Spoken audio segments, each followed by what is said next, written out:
Alors oui, cette vidéo va faire un flop, mais je la fais quand même parce que on parle de la vie aussi. Et je regardais une vidéo rapidement où une fille a accouché de jumeaux. Et je me suis dit, waouh. Déjà, avoir juste un enfant, c'est cardio, c'est compliqué, mais en avoir deux, c'est extrêmement difficile. Croyez-moi que oui, sur le moment, c'est beau, c'est extraordinaire, c'est stylé, mais vous allez souffrir. Ah oui, oui, oui, oui, oui, oui. POV, j'ai eu des jumeaux et je galère.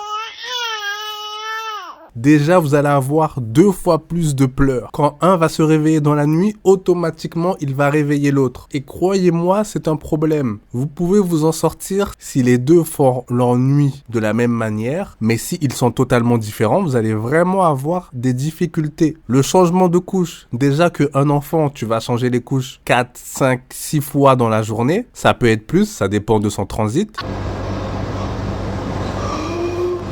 Mais là, ça va être 12 fois, voire plus dans la journée. Qu'est-ce que c'est cardio? Quand on a des jumeaux, il faut que les deux parents soient disponibles. Il faut que la famille puisse venir vous aider. Ceux qui font ça tout seuls, le mari va travailler en plus de ça. Waouh! Parce que quand un enfant vient d'arriver, il ne peut pas se déplacer tout seul, il ne peut pas manger tout seul, il ne peut pas s'exprimer, donc il va pleurer. Pleurer parce qu'il a besoin d'un peu d'affection, pleurer parce qu'il a faim, pleurer parce qu'il est sale, pleurer parce qu'il a envie de pleurer tout simplement. Et là, vous avez tout ça fois 2. Et tu as même certaines personnes qui ont 3 voire 4 enfants. Alors là, il faut une organisation béton. Il faut que toi et ton homme, vous soyez soudés. Il faut se mettre dans le crâne que ça ne va pas tout le temps être simple. Attention, ils vont vous donner de l'amour, vous allez avoir vos moments de joie, etc.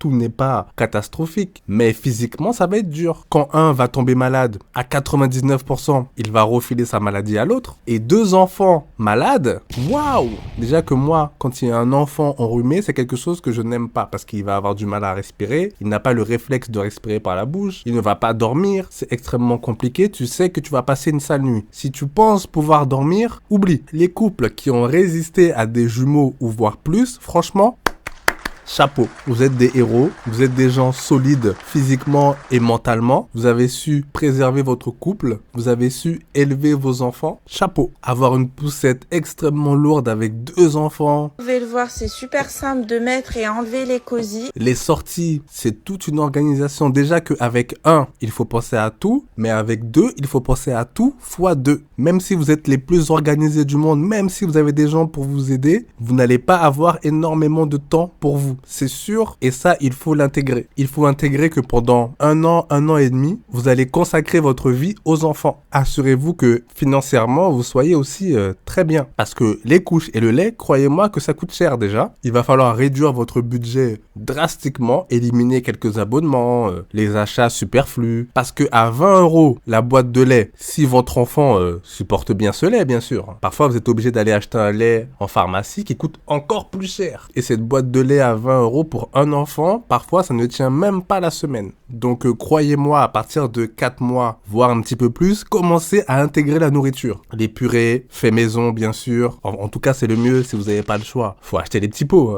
On va pas vous en vouloir pour ça. Vous n'avez pas le choix. Parce qu'il y a des enfants qui vont vous laisser tranquille. Vous allez pouvoir vaquer un petit peu à vos occupations. Mais il y en a d'autres, pas du tout, hein. Dès que tu quittes la pièce, ça commence à hurler. Et quand tu vas dans la salle de bain, faut les trimballer. Quand tu vas dans la cuisine, faut les trimballer. C'est cardio. Faut les faire jouer, histoire qu'ils s'éveillent un peu. Tous les rendez-vous chez les médecins pour les piqûres, pour voir s'ils vont bien. Voilà quoi. Ça va être compliqué. Mais ne vous inquiétez pas. Bien sûr qu'au fur et à mesure, quand ils vont grandir, ça va être bien plus facile. Surtout que là, tu as eu les 2 en même temps. On va dire que tu as passé la tempête et que si tu ne décides pas de faire d'autres enfants, allez, 2 ans max. 2 ans de sacrifice. Ce n'est rien dans une vie, selon moi, bien sûr. Selon moi. Après, c'est un petit peu plus facile de gérer ça. À 3 ans, ils vont aller à l'école et vous allez voir que tout de suite, vous allez souffler un peu parce que, il faut le dire, on est dans un monde un petit peu égoïste. Chacun chez soi, chacun pour soi. Les endroits où tout le monde peut un petit peu s'occuper de vos enfants, les endroits où tous les enfants vont forcément jouer ensemble, ça n'existe plus trop. Maintenant, on a un petit peu peur que les enfants sortent, on a un petit peu peur de laisser nos enfants avec n'importe qui. C'est compliqué. Quand ils vont aller à l'école, la séparation, ça peut être compliqué aussi, ça peut être une angoisse. Moi, un conseil que je vous donne, mettez-les dans 2 classes séparées. C'est pour leur développement. C'est un petit conseil que je vous donne. Rester ensemble, c'est bien. Rester tout le temps ensemble, ça peut commencer à poser problème. Il y a des rares cas où ça se passe bien, mais souvent ça se passe mal. Pour la construction de leur vie plus tard, ils vont avoir du mal à prendre des choix séparément. Cette vidéo part totalement dans tous les sens, je sais. Je fais juste une discussion globale comme ça, sans trop me prendre la tête. Et ouais, quand tu as des jumeaux, tu ne vois pas ta journée passer. Quand tu as un tout petit peu de temps pour toi, il faut préparer les repas, il faut faire le ménage, faire la poussière, laver les habits, acheter 2 fois plus d'habits. Ça fait peur, c'est vrai, mais vous allez vous en sortir. Prenez la vie un petit peu comme elle arrive, en essayant d'organiser le maximum de choses, mais ne vous prenez pas la tête si tout n'est pas organisé. Couvrir l'enfant et le faire manger quand il est tout petit, c'est déjà pas mal. Ensuite, les autres trucs, vous allez l'apprendre un petit peu sur le tas. Vous pouvez vous renseigner, mais ne le faites pas trop parce qu'après, vous pouvez devenir complètement psychopathe. Et quand vous avez des jumeaux, votre partenaire ne peut pas se défiler. Il faut l'intégrer dans le projet. Mais vraiment, ne faites surtout pas l'erreur de dire « Ah, tu sais pas faire. Ah non, moi je vais le faire. Ah patati, ah patata. » Vous n'allez pas vous en sortir. Bon, dans de rares cas, vous allez pouvoir le faire, mais croyez-moi, intégrez-le du début jusqu'à la fin. Prends le temps de lui expliquer comment faire. Ne juge pas trop vite parce que vous allez voir, quand il va venir pour vous soulager, ça va vous faire un bien extrême. Prendre les 2 enfants, se mettre dans le salon et dire « Ce soir, je m'en occupe ».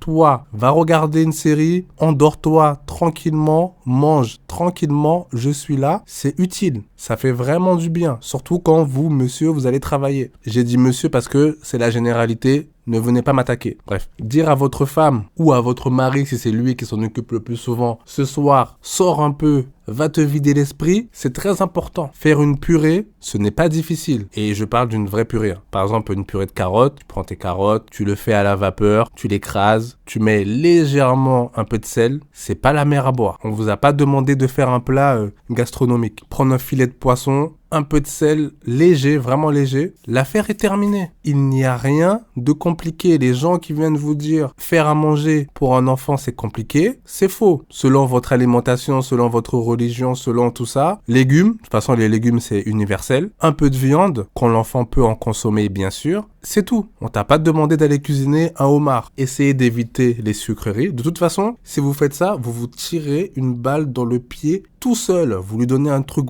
bourré de sucre, l'enfant va être en suractivité. Après, vous allez dire, oui, il est juste hyperactif. Non, non, non. Vous le bourrez de sucre, l'enfant, alors qu'il n'en a pas besoin. Dans les fruits, il y a déjà du sucre, ça lui suffit amplement. On peut vivre sans sucre raffiné. Encore pire, les parents qui donnent du coca. Vous donnez du coca à vos enfants, ensuite vous venez vous plaindre parce qu'il est trop surexcité. Non mais sérieusement. Après, vous lui inventez une maladie. Et ceux qui le mettent dans le biberon, vous êtes des meurtriers. Ah non, je vous le dis, au bout d'un moment, faut arrêter un peu. Je sais que certains parents ont ce syndrome de « Avant, je n'avais pas grand-chose, je pouvais pas me faire plaisir, mes parents me donnaient pas de gâteau, je ne sais pas quoi. » Déjà, vos parents, ils vous ont sauvé, pour commencer. Et c'est pas parce que vous pensez ça maintenant que vos enfants en ont besoin. Ils en ont pas besoin du tout. Après, il ne faut pas être extrêmement strict. Le week-end, de temps en temps, même au goûter, allez, tu lui donnes un petit truc sucré. C'est pas grave, il ne faut pas le priver non plus. Mais le matin, midi, goûter, le soir, là c'est abusif. Après vous allez dire, ah mon enfant tu as pris du poids, c'est toi qui le nourris. Je peux comprendre pour un enfant qui ne sait pas encore marcher, forcément il va prendre du poids bien plus vite, mais à partir du moment où il a sa mobilité, il suffit de le nourrir correctement, il va perdre du poids sans aucun problème, parce qu'il va commencer à marcher, à se dépenser, à moins dormir, etc. Donc son métabolisme va s'activer. Mais parfois le problème c'est vous, les parents, c'est même pas l'enfant. Bon, je me suis un petit peu égaré, désolé. Mais ceux qui ont des jumeaux, franchement, chapeau. Je dis chapeau pour les parents qui ont réussi. Les parents qui ne sont pas là à battre leur enfant ou à faire des choses un peu bizarres, vous voyez. Bref, les bons parents, bravo.